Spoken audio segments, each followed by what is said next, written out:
Good day, everybody. This is Emar Sopertooth, the Sports Inquirer, and joining us today for our latest edition of Fighting Peaches is Malik Sumter, center, offensive lineman for Georgia State football. Malik, how are you doing today?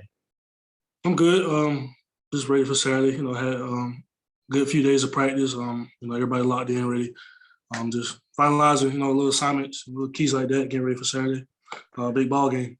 It is a big ball game. You're facing your rival, Georgia Southern. We'll get to that in a moment, but the team is riding a high right now, two-game winning streak, much improved play. What have been some of the reasons you think for this winning streak over the past few contests? I think the mistakes has been minimum. If you look at the first few games, we had a ton of mistakes and just little things that held us from coming out with a win. Not really finishing the games like we have in the last few games, and it's only up from here. You know what I'm saying? We can keep going, keep trying to play all four quarters, play a perfect ball game. We know we can't be perfect, but we strive for it. Get excellent. So that's mindset of the team. Yeah, and against Texas State, your last contest, the line allowed no sacks and only one tackle for loss against Texas State. What were you just able to do well out on the field to limit their defense? Coaches put us in the right position, to be real with you, and then we just strain. They challenge us. The attack the line of scrimmage. Can we win up front? And then the offensive line, took that to heart, and obviously showed them that we could, and hopefully, we can keep going with that and build the trust from here on out. Yeah, and the team has been rushing for more than 200 yards in the past few contests. What about that factor in the game?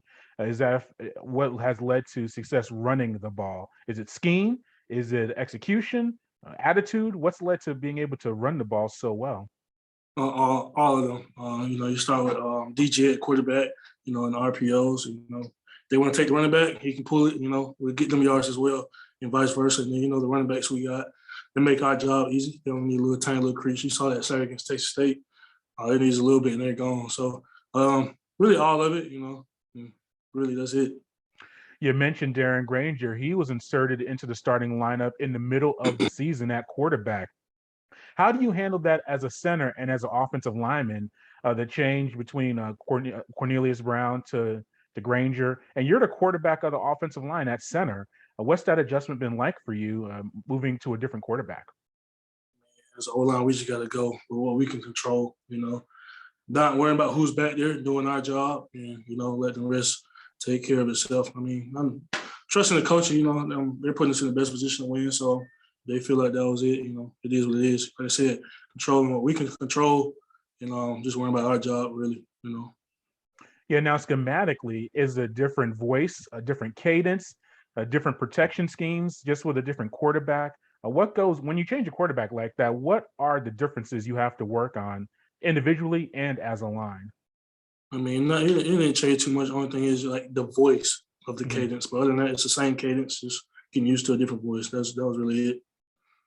Yeah, and you're a senior, and I guess you consider yourself a super senior. That's been the term that people have used. You came back with an extra year of eligibility due to last year being a pandemic year. What led to that decision for you to come back for another year at Georgia State? I'm not a super senior. This is Okay, that'll be next year. okay, But yeah. but I'm sure you have options. But what's led to the factor? I mean, you could have probably had some choices and things like that. But what's been like this year as a senior, being with the team, being a leader, starting so many contests for the team? The team, they obviously I was elected captain. That meant a lot to me. That my teammates trusted me to lead or help lead the team. I take pride in that. That means other people are looking for me to lead them. So that means I have to lead them more.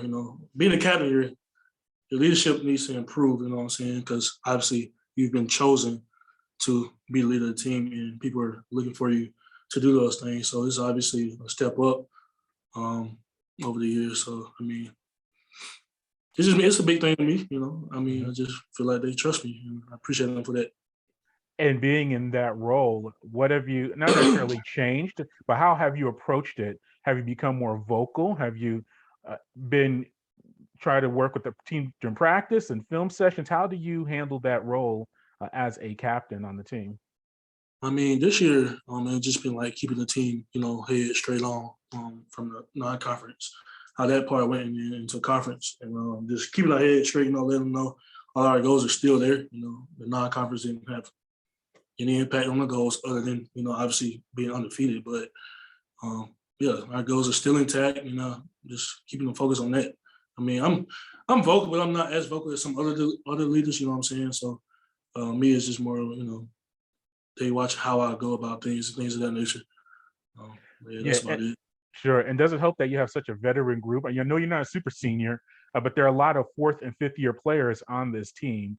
Does that just lead to guys kind of know what to do and they're professional about it? Because you guys have been in the program 3, 4 to 5 years. Exactly, it does. I mean, you think of a program just like in the work. The more you work with people, obviously, you can be more comfortable and then you know what they like and don't like and things like that. So I mean, obviously, more repetition with the same group is going to nothing but beneficial. So yeah, I mean, obviously, it's been a good thing. It's been a good thing. Yep. And you mentioned the big game coming up this Saturday against Georgia Southern. I saw on your social media you retweeted a message from defensive back Justin. I had to bring it up. You knew it was coming Yeah, from Justin Birdsong, saying that not only will Southern dominate, but they don't consider it a rivalry. I know smack talk or trash talk, it has different effects on people, but you acknowledge it. But how do you guys handle that rivalry and seeing statements like that and staying mature and taking care of your business? I mean, you just laugh at it. Like I said. Other than that, we haven't even talked about it. We like I said, we had a good. We could practice so far, and that's all we can do is control. We control. Obviously, it's gonna be that. So yeah, I ain't really got much to say on it. No, I know coaches probably prepped you not to say too much, but Nah, is you there know, more? But is there more interaction and more emotion in this contest than others, just because of the familiarity of the teams? And I'm sure you cross paths with these guys quite a bit. Does that just add a little bit more energy and juice, to use another term, into this week of preparations? I mean, yeah, it's of course it's bigger than the rest of them. From freshmen coming in using the State Not Southern hashtag. Alumni. Former players. It's a big game. Like it is what it is. State Not Southern. I got you. But Yeah, also doing my research, I see you're from member fraternity Omega Phi Psi. If I'm saying that correctly, hope I am. I'm Uh, making some. Omega Psi Phi, yes. But what led to that? And you're very active with that. What led to that to membership, and what does that mean to you having that part of your college experience? I mean, I'm a legacy. My dad, he plays in 1990. My brother is also a member. So obviously, I just been around it. The brotherhood of it, um, especially for my brothers, line brothers, and then as well as my younger brother or older brother. It's a big thing, to keep the legacy alive. And yeah, it's a big thing. Like I said, I've been around it my whole life. Um, really, how we call them uncles. Like my dad's brothers, call that's my uncles, things like that. So I mean, it's a big thing to keep legacy going. I know my dad's proud, family's proud. Everybody's talking. I know you're proud. Your son, is a part of it now. This and like that. So it's a big thing. I mean, yeah. Yeah, and I see you have some big gatherings in Atlanta. But what about that community of having your fraternity brothers, and not only within Atlanta but nationally? What's that connection like for you, being involved in that? Yeah, I mean, you spoke on Atlanta. Like it's every day I see somebody, whether that's in the car or in the store, I see one of my fraternity brothers. Like I said, it's definitely connection. Like first thing how's the family doing, everything like that. What's your plans in life, things like that. And you say it's the connection there. Every day I see one of fraternity brothers. All right. Well, congratulations on that commitment, and I thank you for speaking with us today. And good luck against Georgia Southern. For sure, appreciate it.